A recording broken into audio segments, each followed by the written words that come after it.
안녕하세요. 크립토TV입니다.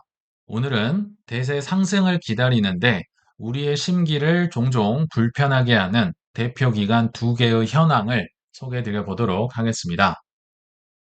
비트코인과 이더리움을 각각 대표하는 DAT 기업 스트래티지와 비트마인은 아마 우리 코인과 뗄 수 없는 관계인데요. 이들도 힘든 시기를 지금 극복하기 위해서 둘 다 공통된 전략을 취하고 있죠.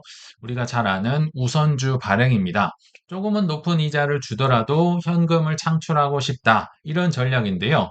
문제는 둘 다 상황이 그렇게 녹록지는 않다라는 생각이 듭니다.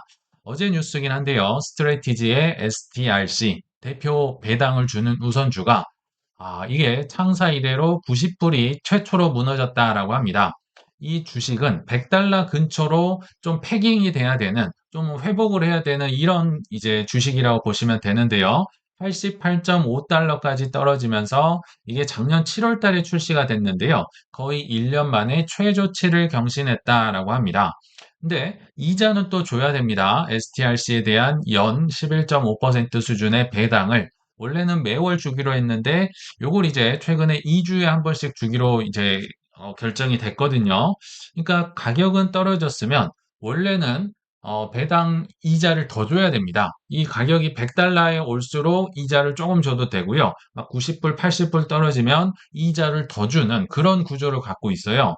그러니까 말은 좋죠. 근데 세일러야, 말은 좋은데 알겠는데 이거 계속 11.5%줄 수 있어? 이거 가격 떨어지면 이자 더 줘야 되는데 너 꾸준히나 줄 수 있어? 이런 의심이 계속 들고 있다. 그래서 제가 STRC가 작년 7월 달에 이게 생긴 이래로 차트를 한번 가져와 봤는데요.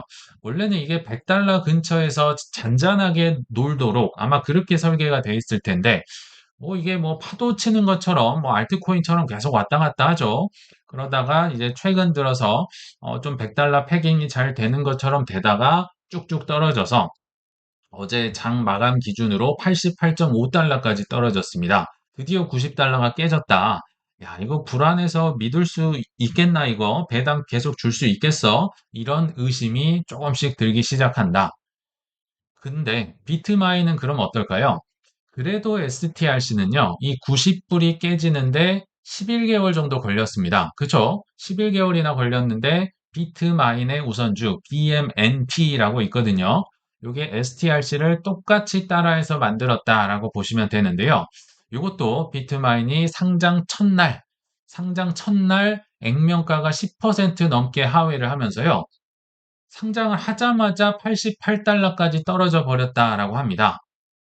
그러면서도 이제 주간 배당, 여기는 심지어 매주 배당을 주거든요. 물론 이제 11.5%보다는 조금 적긴 한데 9.5%의 이자를 매주 주면서 시작을 하려고 하는데 야, 이건 약간 억울하다. 상장일부터 그냥 검증 기간도 거치지 않고 냅다 두드려 맞은 90달러 밑으로 처음부터 떨어졌으니까 너는 그냥 처음부터 믿을 수 없어. 약간 억울할 수도 있겠다라는 생각이 들거든요. 그리고 잠깐 말씀드렸지만 배당일이 매주입니다. 매주. 이거 체감상 거의 매일 주는 수준 느낌일 거예요. 그래서 당장 6월 22일부터 26일 이런 식으로 뭐 7월 2일 이런 식으로 매주 줘야 된다. 그러니까 받는 사람 입장에서는 좋을 수 있는데요. 주는 사람 입장에서는 조금만 차질이 있더라도 매주 줘야 되는데 설마 좀 늦어진다? 조금 줄어든다? 이러면 신뢰가 금이 갈 수도 있는 상황.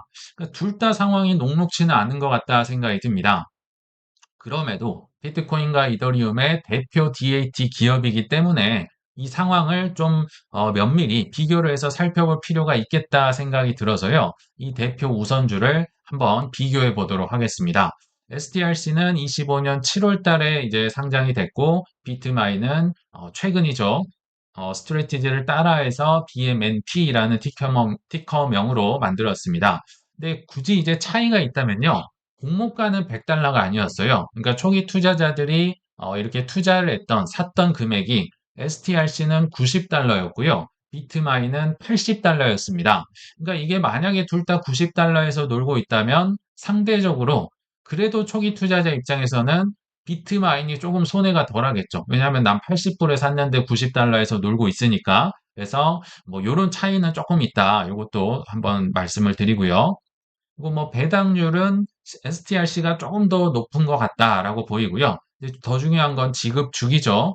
원래 스트레티지도 매월 주다가 이제 2주에 한 번씩 주겠습니다. 요게 이제 7월부터 바로 적용이 됩니다. 그래서 7월 15일, 뭐 7월 뭐 한 28일, 9일, 그리고 8월 한 12일, 뭐 이런 식으로 한 2주에 한 번씩 배당이 될 거고요. 비트마인은 앞서 말씀드렸지만 6월 22일, 6월 26일, 일단 여기까지만 계획이 나왔는데요. 뭐 이런 식이면 뭐 거의 정말 자주 주는 느낌으로 이게 매주 줄 거지 뭐 이런 느낌으로 생각보다 주기가 빨리 온다. 뭐 요게 좀 차이점이라고 보시면 좋을 것 같습니다. 그리고 상장 첫날 가격은 그래도 STRC는 초기에는 안정적이었는데 좀 출렁이긴 했지만 최근 들어서 90달러가 무너졌지만 비트마인은 그냥 상장하자마자 믿지도 않고 너는 안 될 거야 라고 하면서 조금 무너진 이런 느낌이 있다. 이렇게 보시면 좋을 것 같아요. 그리고 또 하나의 차이가 있다면요. STRC는 조금 경쟁자들이 있습니다. 특히나 예전 소개드렸던 스트라이브라는 TAT 기업이 있는데 여기에서 SATA라는 SATA라는 이자는 오히려 더 줍니다. 13% 정도 연 환산 기준으로 주고요. 이거는 제가 보니까 오늘 보니까 100달러 정도가 패깅이 되고 유지가 되고 있어요. 막 스트레티지는 무너지는데 이 친구는 100달러 근처에서 놀고 있고 그러니까 훌륭한 경쟁자들이 있는 반면에 비트마인은 이렇게 아직 나타낸 뭐 샤프링크라든지 다른 기업들이 있지만 BMNP의 경쟁자는 없다. 이거는 또 비트마인이 조금은 더 낫지 않나 이런 생각이 들거든요. 그런데 가장 중요한 핵심 능력이 있죠. 이거 얼마나 오래 배당 줄 수 있어? 왜냐면 지금 힘든 시기니까 너 현금 얼마나 들고 있어? 요거에 이제 가장 중요할 것 같아서 한번 비교를 해보겠습니다. 일단은 현금 보유액만 따지면 스트레티지가 아무래도 덩치가 크니까 더 들고 있습니다. 6월 14일 기준으로 한 11억 달러 정도 들고 있다라고 하는데 요게 조금은 더 약간 부풀려져 있을 가능성은 있어요. 왜냐하면 ATM 미정산분을 포함했다. 앞으로 뭐 신주 발행한다든지 이렇게 한 개 들어올 거 이거 포함한 거야. 이러니까 실제로는 한 8억, 9억 달러 정도인 것 같은데 아무튼 11억 달러라고 치더라도 이제 연간 배당을 주기로 한 이자 줘야 될 거 아니에요. 연으로 환산하면 17억 달러가 나가야 돼요. 그러니까 뭐 11억 달러든 8억 달러든 9억 달러든 아무튼 1년치의 이자를 아직은 들고 있지 않다. 그러니까 예전에 소개드렸지만 정말 짧으면 한 6개월에서 7, 8개월 정도의 현금 배당 액수를 내가 현금을 들고 있어. 이 말을 다시 얘기를 해보면 큰 이변이 없는 한 올해 연말까지 비트코인이 좀 상승을 크게 하지 않을 경우 스트레티지가 이거 이자를 주는데 좀 버거울 수 있다. 뭐 이런 이제 그런 상황이긴 해요. 자, 그런데 반해서 비트마인은 현금 보유액은 조금 더 적습니다. 5억 달러 정도 있다라고 하는데요.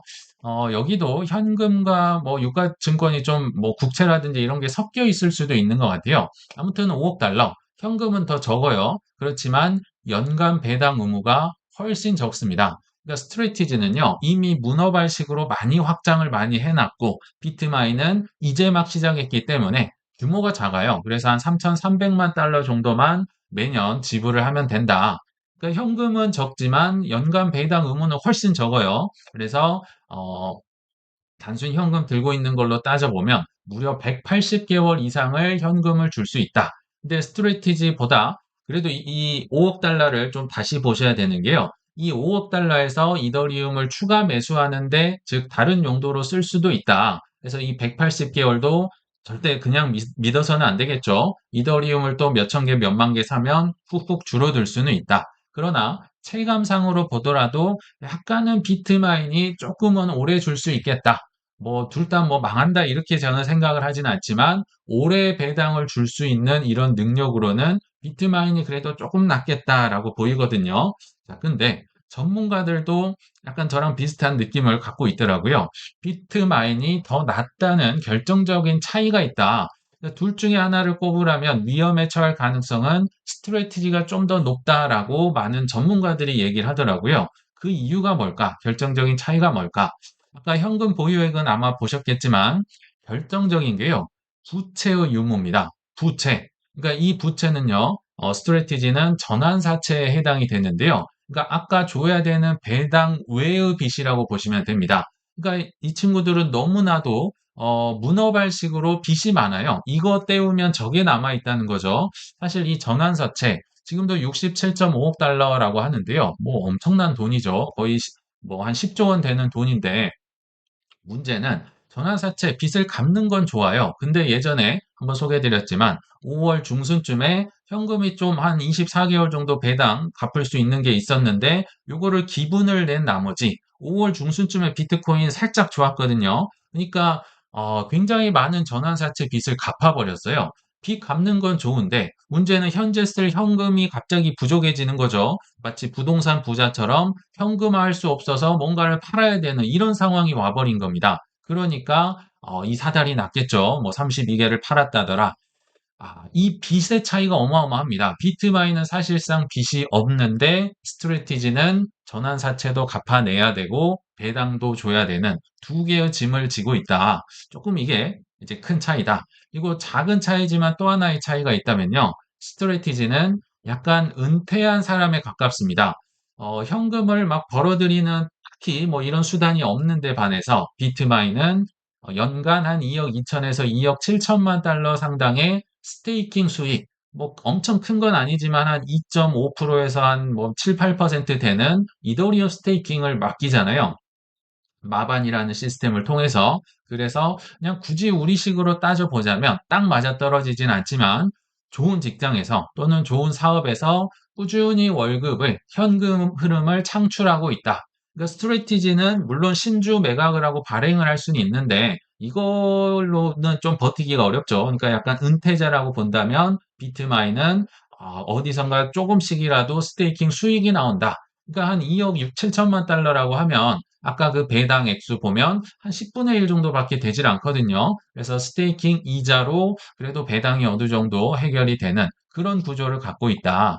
그래서 이 두 가지 결정적인 차이 때문에 스트레티지가 조금은 더 위험하다고 보는 사람, 전문가들이 많은 것 같습니다. 근데 이게 따지고 보면요. 기관들만 그런 것 같진 않아요. 개미들도 마찬가지죠. 즉, 개미나 기관이나 일단은 빚이 없거나 적을수록 좋다. 저는 부동산도 웬만하면 빚을 안 졌으면 좋겠다라는 생각을 갖고 있거든요. 빚은 좀 없을수록 좋고, 그리고 오래 뛸 수 있는 월급, 현금 창출 능력이 있을수록 좋다. 그리고 제가 하나 추가를 했는데, 오래 뛸 수 있는 포트폴리오를, 그러니까 현금을 들고 있으면 좋은데, 현금 뭐 있자마자 막 수수료 다 사라져 버리고 그렇잖아요. 그래서 아무튼 뭔가 주식이든 채권이든 금이든 뭔가 오래 뛸 수 있는 포트폴리오까지 있으면 설사 내가 예상치 못한 위험이 왔을 때 부담이 좀 적을 수 있겠다. 기관도 똑같이 적용이 되는 것 같습니다. 빚이 있고 없고 현금 창출 능력, 뭐 알바를 하든지 직장이 있든지 하면 조금은 더 잘 버틸 수 있다. 이런 생각이 드네요. 그래서 개미들이든 기관들이든 무리를 했다면 무리는 이제 나중에 떨어지고 나서야 예상치 못하게 발견이 되는 경향이 있는데요. 무리를 했다면 결국은 방법이 없습니다. 대세 상승 전까지는 버텨내야만 한다. 지금은 상황이 대세 상승 쪽으로 기울어져 있지 않기 때문에 뭐 A16가 잘 또 소개를 해주는 것 같아요. 예전만 같으면 코인 시장은 백서로만 해도 백서, 뭐 토큰 내러티브, 뭐 테마라든지 개념 증명만으로도 내가 이런 거 하겠어만으로도 시장의 주목을 받고 막 빵빵 올라갔었다. 왜냐하면 A16가 코인을 알트코인 엄청나게 많은 투자를 하니까 본인들이 더 잘 알고 있겠죠. 뭐 현재 뭐 손실을 많이 보고 있을 수도 있어요. 세계적인 벤처 캐피털이라 하더라도. 그렇지만 이제는 그걸로는 안 된다. 명확한 데이터와 제품으로 성과로 보여줘야 된다. 그러니까 지금 규제도 강화되고 있고 기관 투자자들이 엄청 깐깐할 거 아니에요. 이분들이 본격적으로 진입하고 있기 때문에 지금 뭐 단순하게 파트너십, 뭐 MOU, 뭐 로드맵 이런 거 대신에 실제로 온체인 거래량이 많느냐, 활성 사용자가 많느냐, 잔존율, 생존율 등의 지표로 입증을 해야 된다. 그러니까 지금은 이런 좀 힘든 기간이죠. 그래서 보여주면 믿을 게 2단계입니다. 지금 뭐 주식은 아니겠지만 코인은 보여줘봐. 뭐 숫자로 가져와봐. 그래서 뭐 저번에 소개해드렸던 뭐 하이퍼 리퀴드라든지 디파이라든지 뭐 이런 쪽 위주로만 조금 찔끔찔끔 올라가고 있는 이런 상황이다. 그러니까 아직은 대세 상승은 아니다라고 보시면 되는데요. 그래서 우리가 계속 좀 역량을 개발해내야 될 게요. 일단 내 성향을 파악해야 될 것 같아요. 내가 버텨내는 정도, 내 실력, 이런 걸 따져보고 결국은 내 노하우를, 내 실력을 직접 길러내야만 한다. 무슨 얘기냐면요. 타고난 분들도 있긴 한데, 그러니까 사람마다 이 버텨내는 정도와 이 기간이 다르다는 겁니다. 예를 들어서 멕시코의 재벌 살리나스, 야, 이분은요, 순 자산이 무려 50억 달러, 뭐 한 8조 원 되나요? 어마어마한 돈을 갖고 있는데요. 비트코인에 대한 믿음이 더 어마어마한 것 같습니다. 이 정도 부자가 되면 비트코인에 손도 안 대고, 그냥 뭐 채권 사놓고, 부동산 사놓고, 그냥 노후를 즐기면 될 것 같은데, 본인의 자산의 70%를 비트코인에 넣어놨다. 비트코인이 부동산보다 더 낫다고 말했다. 한국인이면 잘 이해가 안 되는 얘기겠죠. 비트코인이 최고의 장기 투자 수단이라고 확신한다. 투자 포트폴리오의 70%가 비트코인이다. 그래서 지금 아내까지 설득을 해서 그녀의 소유한 집을 담보로 대출받아 비트코인을 매입했다. 엄청난 믿음인 겁니다. 그쵸? 대부분의 사람들에게는 최대 투자처이자 노후 자금은 이제 주택담보대출, 모기지 담보로 해가지고 연금 받고 이런 거 많이들 하시잖아요. 근데 이분은 오히려 반대로 하고 있다. 사실 이 정도의 믿음은 저도 감당이 안 될 것 같아요. 엄청난 믿음과 위험 감수 능력. 이게 뭐 공짜로 이렇게 생기진 않았겠죠. 엄청난 시행착오를 겪으면서 가지셨겠지만 저는 이 정도 안 될 것 같아요. 이렇게 막 하나에 몰빵을 해서 이렇게 하긴 쉽지 않겠다라는 생각이 듭니다. 그럼 어떤 성향이 있느냐? 제 성향은 제가 종종 말씀드렸지만, 오히려 돈나무 언니에 가까운 것 같아요. 이분이 정말 잘하는 게, 쉽게 얘기하면 리밸런싱입니다. 최근에도 이런 또 고급 기술을 선보였는데, 아크 인베스트먼트가 코인베이스 주식은 1,800만 달러를 샀는데, 이 돈이 어디서 났나 봤더니, 로비누드는 또 일부 정리했다. 일부 정리라고 해서 조금 판 것 같더니, 여기 보니까 2,900만 달러를 처분했죠. 그러니까 훨씬 많이 판 돈을 가지고 코인베이스를 조금 더 적게 샀다. 근데 이거는 조금 예외적인 경우 같아요. 왜냐하면 최근에 주식도 보니까 뭐 스트레티지나 코인베이스나 서클이나 다 떨어지고 있는데 로비누드만 막 치고 올라오더라고요. 막 100불이 넘게 올라갔어요. 그러니까 이 친구는 얘만 툭 튀어나오네. 얘를 좀 로비누드를 팔면서 좀 떨어져 있는 코인베이스를 사야지. 요거를 한 겁니다. 근데 이거는 사실 뭐 그렇게 조금 예외적인 경우인 것 같아요. 보통은 뭐 이제 좀 코인과 상관없는 해지 자산을 사서 이렇게 하는 경향이 있는데 아무튼 이런 걸 귀신같이 잘한다. 즉, 덜 먹어도 좋으니까 나는 떨어질 때 좀 더 사고 싶어. 저도 이런 유형에 가깝거든요. 그래서 뭐 돈나무 언니는 이거를 뭐 30년, 40년, 50년 했기 때문에 자신만의 노하우가 있겠죠. 그리고 그렇다고 해서 이분이 뭐 단타를 치고 이런 게 아니에요. 테슬라는 무려 12년을 투자를 했고요. 비트코인도 10년을 넘게 투자를 한 거의 뭐 투자의 전설 중에 한 분이라고 보입니다. 그렇지만 투자를 하긴 했는데 비중은 조절을 하죠. 예를 들어서 뭐 테슬라가 너무 많이 올랐다, 비트코인이 올랐다, 그러면 예를 들어 내 뭐 100%라고 하면 뭐 10%만 내가 가져갈 거야. 근데 이게 두 배, 세 배 되면 20, 한 5% 됐다. 뭐 15%를 뭐 과감하게 덜어낸다든지 이런 포트폴리오 비중 조절을 12년, 10년 넘게 이렇게 하면서 꾸준히 투자는 하되 리밸런싱을 한다. 이 사람만의 능력인 겁니다.